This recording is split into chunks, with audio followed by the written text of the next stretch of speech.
की जिंदगी और दूर दूर तक बंजर उम्मीदों के साए में कराहती बुंदेलखंड की तस्वीर नई नहीं। सालों साल से इसी हालत में इसी तरह से बीता आया है बुंदेलखंड। 5 मिनट की तासीर में बंजर होते सपनों को उड़ते कई पीढ़ियां गुजर गई। दिल्ली और लखनऊ वालों ने नीयतें भी बरसाई, लेकिन वाजिब हक क़यामत गांव की देहरी के भीतर कभी नहीं हो पाई। अब ये सवाल करना बेकार है कि कलावती के घर रोटी खाने वालों ने क्या किया। महोबा में खुदकुशी करने वाले किसान रामकिशोर के घर जाकर आंसू बहाने वाले लोगों के दिल एसी कमरों में रहते ही कितने पसीजे। अब सवाल सिर्फ इतना है कि क्या वाकई इन्हें इनकी जिंदगी को सुकून से जीने का हक मिलेगा? क्या कभी ऐसा होगा ताकि इनकी पहचान पर सियासत न हो और सियासत के दौर में जीना इनकी पहचान न बने? एक उम्मीद जगी है, एक ऐसी उम्मीद जो महंगी तो है लेकिन भविष्य के लिए आशाएं जगाती है।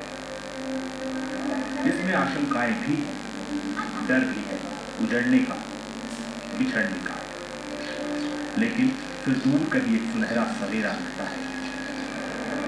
इस उम्मीद का नाम है नदी जोड़ो परियोजना, जिसकी शुरुआत होनी है केन बेतवा लिंक से।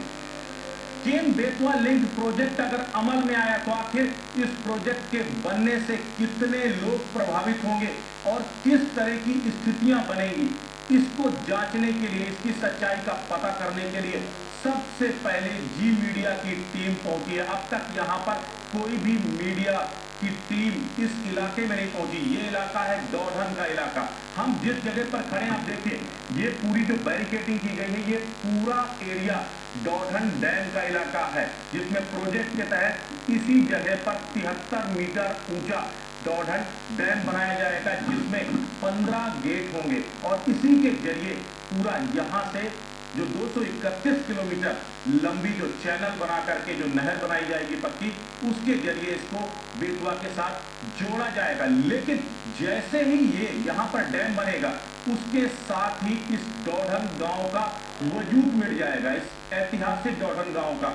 आप देखिए, ये है पूरा गांव, इस गांव का वजूद मिट जाएगा और केवल डौढन गांव का ही नहीं बल्कि डौढन से लगे हुए 10 गांव का पूरी तरह जलमग्न हो जाएंगे, उनका वजूद मिट जाएगा।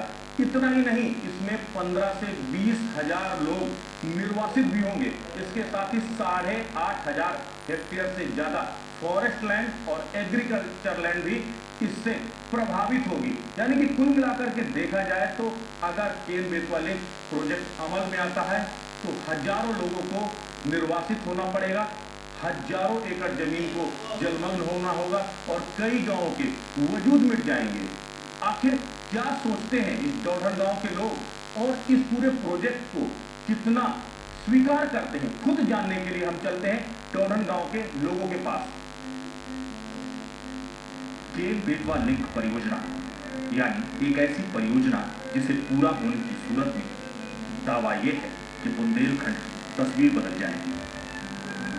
लेकिन सवाल ये उठ रहे हैं कि क्या वाकई ऐसा होगा? क्या वाकई तस्वीर बदलने के दावे सच है? क्या वाकई जितनी उम्मीदें इस योजना से लगाई जा रही हैं वो ठीक है? ये समझने के लिए हमने उस समूचे इलाके की तस्वीर समझने की कोशिश की है जहां से ये परियोजना शुरू होनी है और जहां तक जानी है। ये वो जगह है जहां आज तक किसी भी इलेक्ट्रॉनिक मीडिया की टीम नहीं पहुंची। यहाँ सबसे पहले जी मीडिया की टीम ने दस्तक दी।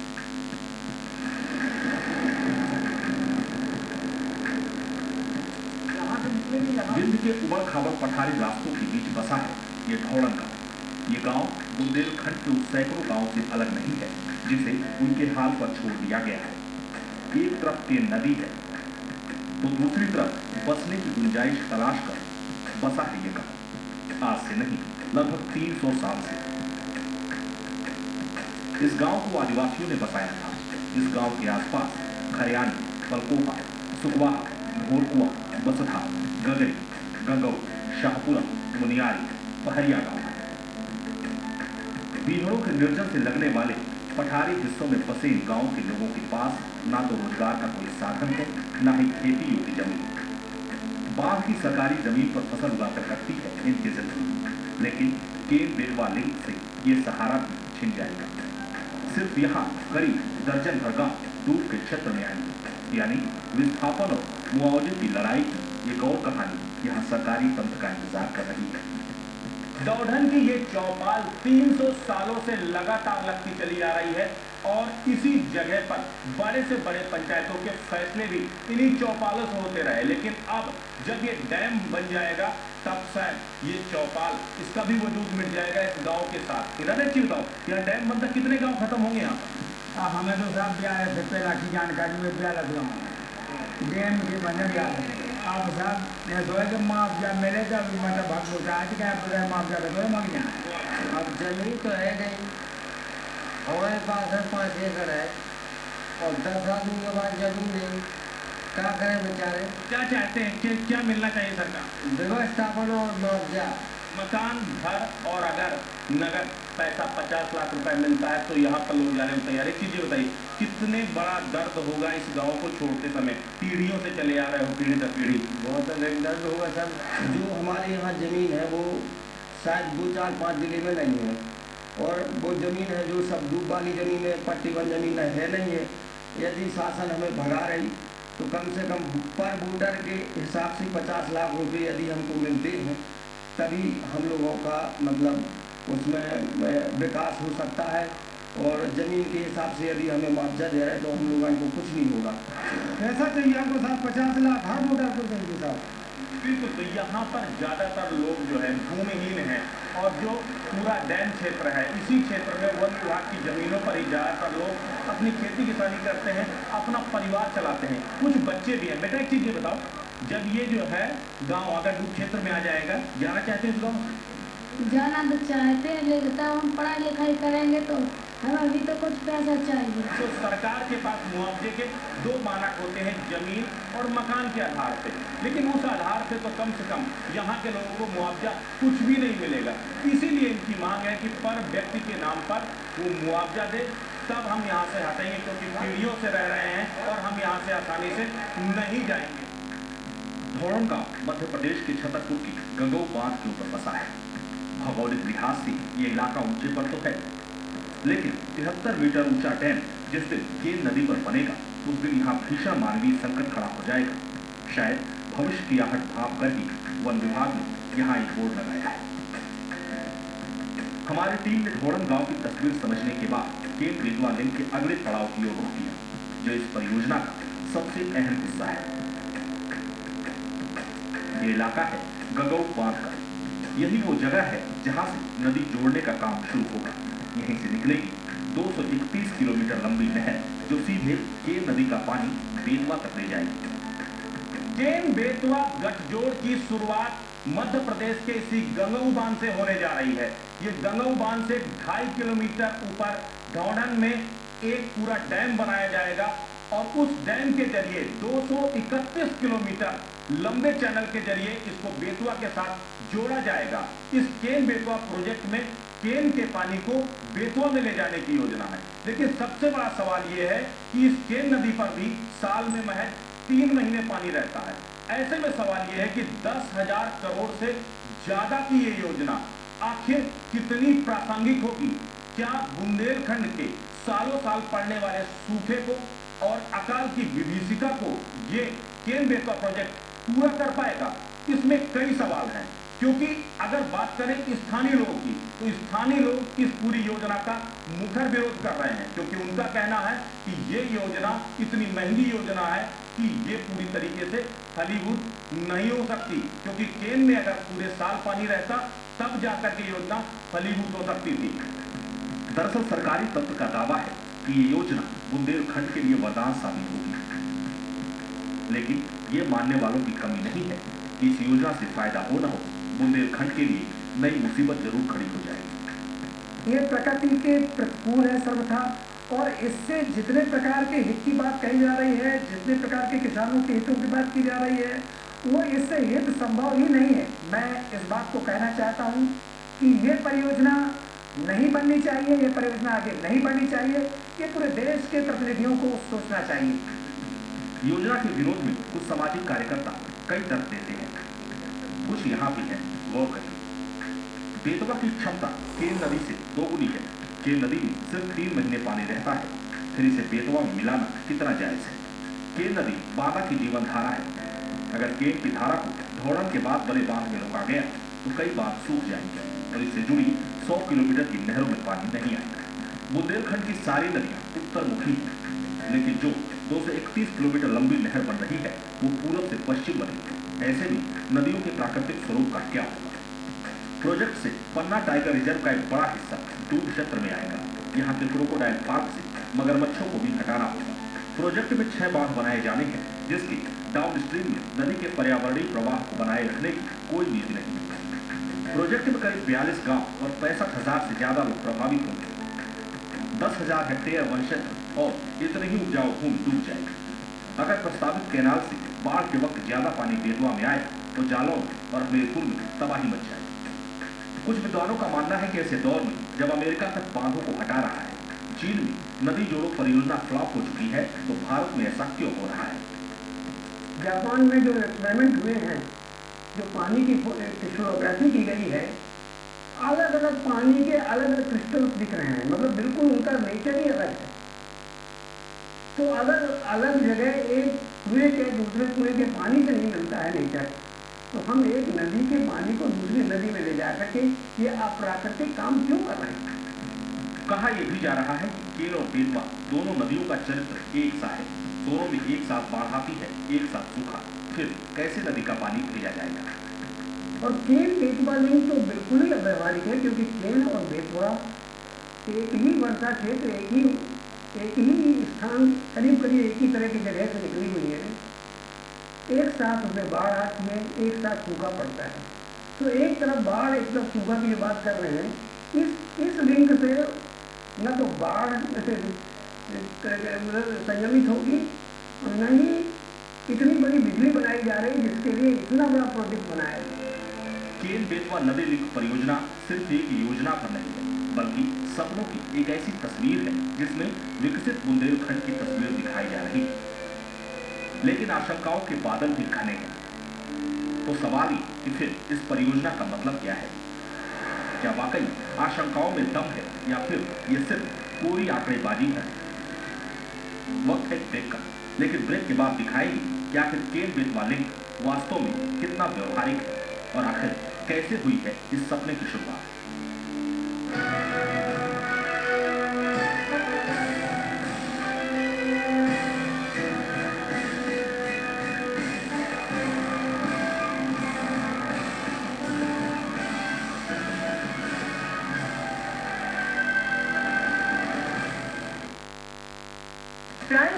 Our weight nutrient, the smart way to gain weight. राह कोई भी हम चुने, बस एक चाह है कि सफर यादगार रहे।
नदियों को जोड़कर,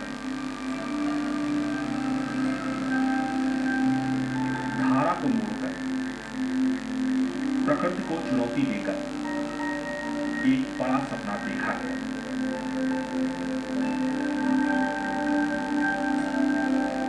ये सपना काफी पुराना है, जिसे देखा था पूर्व प्रधानमंत्री अटल बिहारी वाजपेयी, जिसके बाद 25 अगस्त 2005 यूपी के तत्कालीन सीएम मुलायम सिंह यादव और मध्य प्रदेश के तत्कालीन मुख्यमंत्री बाबूलाल गौर के साथ तत्कालीन पीएम मनमोहन सिंह ने केन बेतवा लिंक को जोड़ने की योजना पर हस्ताक्षर किए। इसके तहत 231 किलोमीटर पक्की नहर से केन नदी का पानी झांसी के पास बेतवा में डाला जाना है। केन बेतवा के इसी चैनल पर 2 थर्मल पावर प्रोजेक्ट, 6 बांध और 4 बड़े जलाशय बनाए जाएंगे। अन्य लोगों में जो हलचल है कि उनको इस प्रोजेक्ट से कोई हानि हो सकती है, वो सारी हलचल अफवाहों के आधार पर है। इसमें बुंदेलखंड के उत्तर प्रदेश और मध्य प्रदेश के दोनों तरफ के जिलों को सिंचाई भी मिलेगी, पीने का पानी भी मिलेगा और कुछ कुछ जगहों पर बिजली का निर्माण भी होगा। दरअसल केन नदी के जल ग्रहण क्षेत्र में कुल 16,020 वर्ग किलोमीटर योग्य जमीन है। NWDA के अध्ययन के मुताबिक नदी की सालाना जल क्षमता 1,09,680 लाख घन मीटर है और 2025 तक इससे 9,870 वर्ग किलोमीटर सिंचित किया जाना है। केन नदी घाटी में लगभग 50,850 घन मीटर अतिरिक्त पानी मौजूद होता है, जिसे ले जाकर बेतवा में मिलाने से हर साल आने वाली बाढ़ पर काबू पाया जा सकेगा। अभी तक झांसी की पारीछा बैराज में बेतवा को सिर्फ 6,590 लाख घन लीटर पानी मिलता है, लेकिन केन नदी से जुड़ने के बाद क्षमता बढ़ जाएगी। योजना पूरी होने पर यूपी को 8,500 लाख घन मीटर और एमपी को 13,750 लाख घन मीटर पानी मिलेगा। यूपी एमपी के 8 जिलों को इससे सीधा फायदा मिलेगा। पूरी परियोजना 2008 के आकलन के मुताबिक 9,393 करोड़ रुपए की है, जो लागत से लगभग 2 गुनी तक जा सकती है। कि बुंदेलखंड में केन बेतवा के मिलने के बाद इस धरती को जो पानी मिलेगा, यहाँ जो सिंचाई के साधन उपलब्ध होंगे, उसके कारण यहाँ की स्थिति दिन दूनी रात चौगुनी ठीक होगी। इस प्रोजेक्ट को लेकर सिर्फ विरोध हो रहा है ऐसा नहीं है, बल्कि टीकमगढ़, छतरपुर और झांसी की 2 तहसीलों के लोग इससे खुश हैं। हमारा केन से पारीछा में पानी आएगा तो ये 2 तहसीलों से होके आएगा और इससे संबंधित जो 3-4 बांध हैं जो नहीं भर पाते हैं, अगर कम बारिश होती है उसमें भी खाली रह जाते हैं, तो ये बांध भी उससे फील हो जाएंगी, तो हमारे बहुत लंबे क्षेत्र को लाभ होगा। जाहिर है तमाम विरोधों के बाद भी एक नजर में इस परियोजना को सीधे खारिज करना ठीक नहीं है। समर्थन और विरोध के बीच उठ रही आवाजों में जल बंटवारे को लेकर थोड़ी सी आशंका जरूर है। हालांकि यह भी परियोजना पूरी होने के बाद ही होगी, जिसे कोशिश कर सुलझाया जा सकता है। भले ही वर्ष 2005 में यूपी, एमपी और केंद्र सरकार के बीच केन बेतवा लिंक के सहमत पत्र पर हस्ताक्षर हो चुके हों, लेकिन आज तक यूपी और एमपी के बीच जल विवाद नहीं सुलझा। दरअसल यूपी इस प्रोजेक्ट के पूरा होने के बाद अपने हिस्से में ज्यादा पानी की मांग कर रहा है, तो वहीं एमपी 1972 के वही समझौते का हवाला देकर 37 टीएमसी से ज्यादा पानी देने को तैयार नहीं है। ऐसे में सबसे बड़ा सवाल यह है कि कहीं दोनों सूबों के बीच चल रहा जल विवाद केन बेतवा प्रोजेक्ट को खटाई में न डाल दे। कहते हैं हर योजना के कुछ अच्छे तो कुछ बुरे पहलू होते हैं। नदी लिंक इस परियोजना के साथ भी ऐसा ही है, लेकिन फिर उपाय क्या है? आखिर केन बेतवा लिंक से क्या सिर्फ आशंकाएं पाली जा सकती है या सिर्फ उम्मीदें की जा सकती है? दिखाएंगे एक ब्रेक के बाद।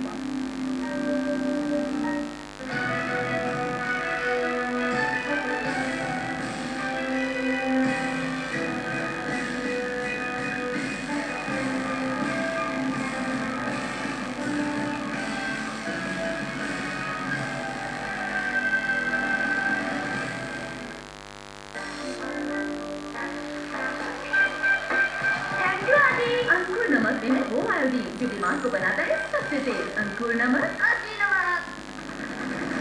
All new Star City Plus, इसका डिजाइनर स्टाइलिंग आपको बना दे स्टार। तो ये है नया स्टार और ये दे 86 kmpl माइलेज स्टाइल से। TVS Star City Plus, style का नया star.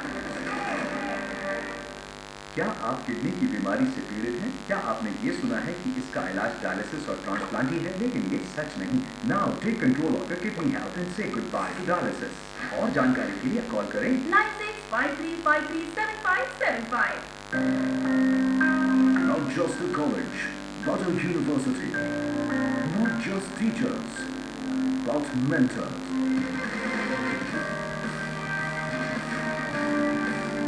Not just a degree, but an education. Preparing professionals for a new India. an interdisciplinary education hub, Tirthankar Mahavir University.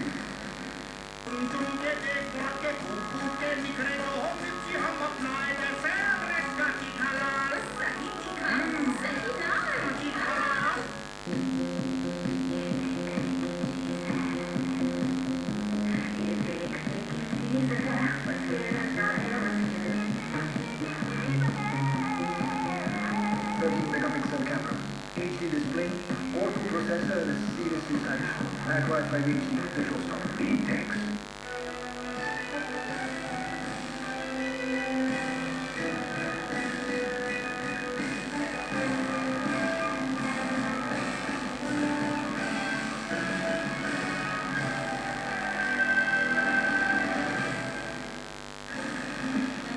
Ken Betwa link परियोजना के अलग अलग पहलुओं की पड़ताल करते हुए हमारी टीम केन नदी के पहले पड़ाव से चलते चलते उस जगह पर पहुंच चुकी जहां इस परियोजना का आखिरी पड़ाव होने वाला है। ये जगह है घुघुआ की बरुआ सागर झील, जहां केन नहर का पानी इकट्ठा करके उसे बेतवा में भेजा जाएगा। हम इस समय मौजूद हैं केन बेतवा लिंक के आखिरी पड़ाव में।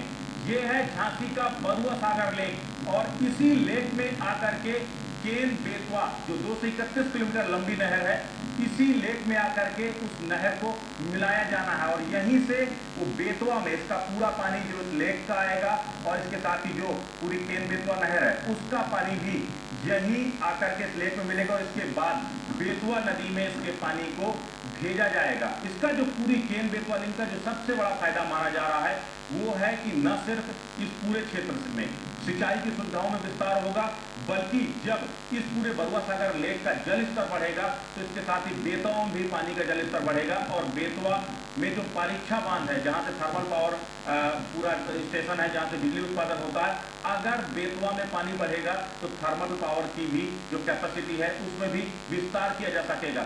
इस तरह से कुल मिलाकर इस केन बेतवा लिंक का जो सबसे बड़ा फायदा है वो बुंदेलखंड जो लंबे समय से बिजली संकट से जूझ रहा है, जो पेयजल संकट से जूझ रहा है, जो सूखे से जूझ रहा है, तो ओवरऑल ये तीनों उद्देश्यों की पूर्ति इस केन बेतवा लिंक के जरिए हो सकती है। लेकिन इसके साथ एक कुछ आशंकाएं भी हैं कि जिस तरीके से पूरा डूब क्षेत्र है, काफी बड़े एरिया में पूरा डूब क्षेत्र आता है और यहाँ पर जब केन बेतवा लिंक का पानी आकर के मिलाया जाएगा तो डूब क्षेत्र का दायरा और बढ़ जाएगा और इसके प्रभाव में कई और गांव आ सकते हैं जिन्हें विस्थापित भी करना होगा। बरुआ सागर झील बुंदेलखंड की बदहाल तस्वीर के बीच उम्मीदों का ये जलाशय कई लिहाज से महत्वपूर्ण है। ये झील दरअसल केन और बेतवा के बीच एक ऐसा चौराहा है जहां से सिंचाई परियोजना, थर्मल पावर परियोजना और पेयजल परियोजना के लिए रास्ते निकले, जिसकी अहम कड़ी है पारीक्षा डैम। तमाम खामियों और आलोचनाओं के बाद भी केन बेतवा प्रोजेक्ट की खूबियों में कोई कमी नहीं है। इसका सबसे बड़ा सकारात्मक पहलू यह है कि अगर ये प्रोजेक्ट पूरा हो जाता है तो इससे पारीक्षा थर्मल पावर को एक बड़ी ताकत मिलेगी।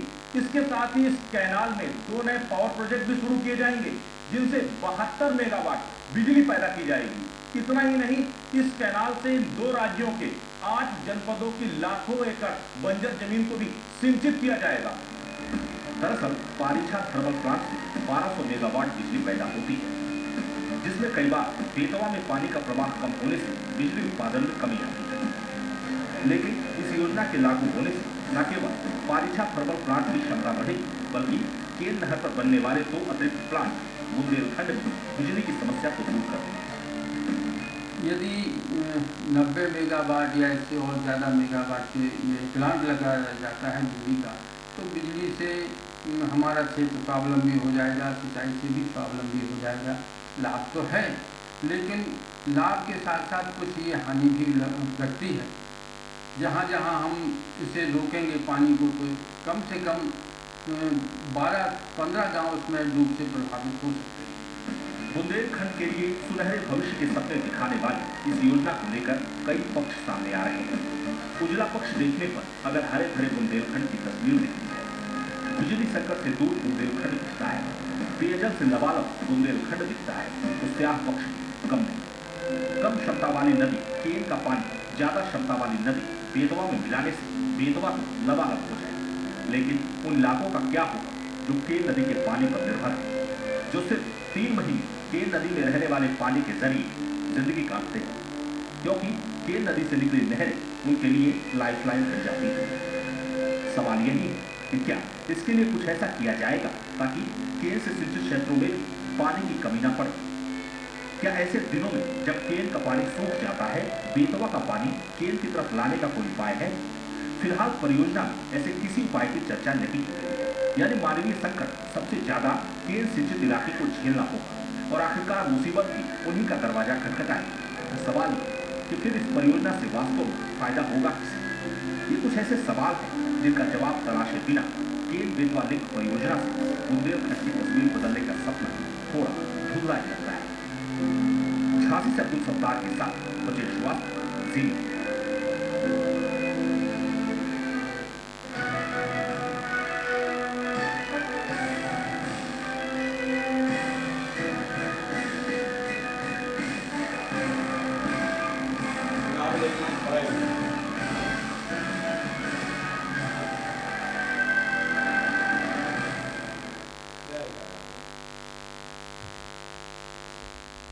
स्थानीय के तौर पर जी, तो आप लोग क्या सोचते हैं ये योजना? अब ये वरदान और अभिश्राप तो जब सिद्ध होता है जब हमारे सामने आ जाए।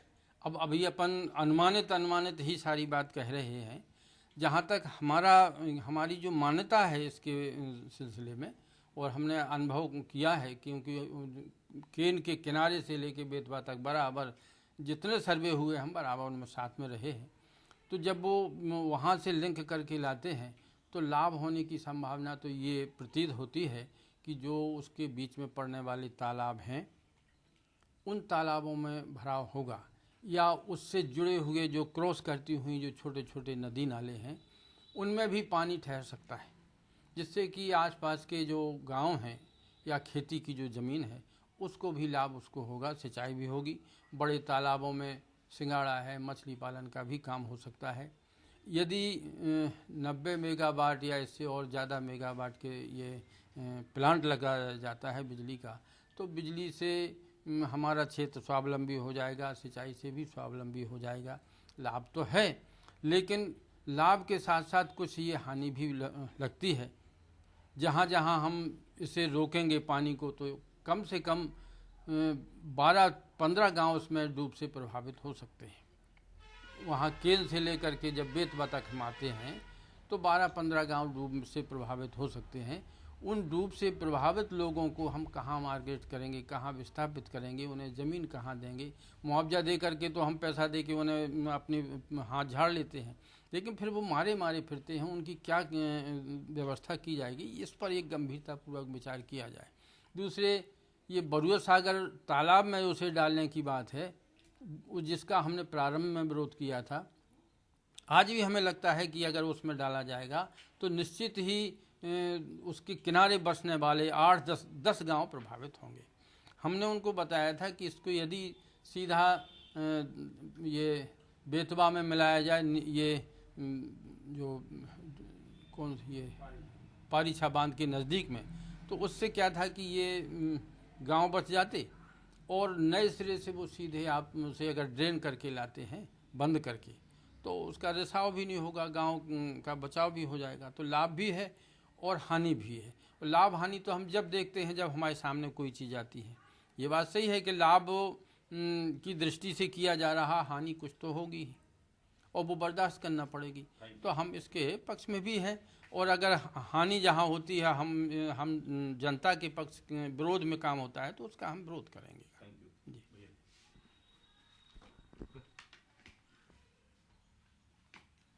सही है, हानि और दोनों जो क्योंकि पानी असलियत में क्या है कि योजना तो हम बना लेते हैं, उसके दूरगामी परिणामों पर हम जब तक विचार नहीं करेंगे तो कई जगह हमने आदिवासियों को देखा। ये नर्मदा जी का आप देखिए, कितने लोग विस्थापित जिले जो नर्मदा जी से प्रभावित हुए थे, उनको रहने को मकान, खेती की जमीनें दी। यहाँ वो स्थिति नहीं है, कहाँ देंगे जमीन? कोई रबड़ तो है नहीं, पैसा दे दिया वो खर्च कर देंगे, और गांव का आदमी तो खेती पर ही निर्भर है। क्या नाम है आपका? जी, मैं राजीव गुप्ता। राजीव जी, एक चीज बताइए, एक स्थानीय तौर पर ये स्थानीय लोगों के लिए एक बड़ी महत्वाकांक्षी योजना बताई जा रही है, क्या लगता है कितने फायदे हैं इस योजना के? इस योजना में वैसे फ़ायदा तो ज़्यादा है, किसान भी लाभान्वित होंगे, व्यापारी भी लाभान्वित होंगे और थोड़ा बहुत नुकसान भी है। अगर गवर्नमेंट उसको देख के नुकसान की भरपाई करते हुए और करती है तो कोई दिक्कत नहीं है। क्या जिस तरह से लंबे समय से बुंदेलखंड के तमाम इलाके सूखे अकालग्रस्त रहे, क्या इसके बाद कुछ तस्वीर बदल पाई, कुछ स्थितियां परिवर्तन हो पाएंगी? बिल्कुल बिल्कुल 100% बदलेगी। अगर ऐसा होता है तो जैसे अकाल नहीं पड़ता है या सूखा नहीं होता है तो भी बेनिफिट तो मिलेगा ही, फायदा होगा। बिल्कुल फ़ायदा होगा। सर क्या नाम है आपका? जी मेरा नाम गौरी शंकर विदुआ है। एक चीज़ ये बताइए, एक किसान नेता के तौर पर जो है आप क्या लगता है कि केन बेतवा गठजोड़ किसानों के हित में है या अहित में है? नहीं, इसमें हित में है। ये जो हमारा ड्राई क्षेत्र है, 2 तहसीलें जिसमें पड़ती हैं, महुरानी और टहरौली तहसील है, उसमें हमारे यहाँ अभी सिंचाई के कोई साधन नहीं है, कोई अन्य स्रोत भी नहीं है जहाँ से हम पानी ला सकें। और अगर केन बेतवा का गठजोड़ होता है तो ये वहीं से फीड होगा। जो हमारा केन से पारीछा में पानी आएगा तो ये 2 तहसीलों से होके आएगा और इससे संबंधित जो 3-4 बांध हैं जो नहीं भर पाते हैं, अगर कम बारिश होती है उसमें भी खाली रह जाते हैं, तो ये बांध भी उससे फीड हो जाएंगे, तो हमारे बहुत लंबे क्षेत्र को लाभ होगा। तो हम लोगों की अभी ऐसी उम्मीद भी नहीं थी कि कोई परियोजना वहाँ जाए या कोई सिंचाई के साधन हो, और इसमें अगर ये बनता है तो हम लोगों को काफ़ी लाभ होगा। और इसके लिए मैं केंद्र और उत्तर प्रदेश और मध्य प्रदेश जो है दोनों के कई इलाके यहाँ से आते हैं, मसलन टीकमगढ़ आता है, इससे पहले मध्य प्रदेश के कुछ इलाके, छतरपुर का कुछ इलाका यहाँ पर लगता है, जो है झांसी लगता है, हमीरपुर लगता है, जालौन लगता है, तमाम ऐसे इलाके हैं जो बेतवा से कनेक्टेड हैं। जो तो क्या लगता है इससे एक बड़े इलाके को फायदा होगा, लेकिन कहीं बुंदेलखंड का जो बांदा है या दूसरे हिस्से हैं वो इससे जरूर नहीं। बांदा देखिए, इसमें अगर ये केंद्र सरकार की योजना, हम लोगों की बहुत पहले से मांग चल रही है कि जो बंटवारा हुआ है उसमें हमें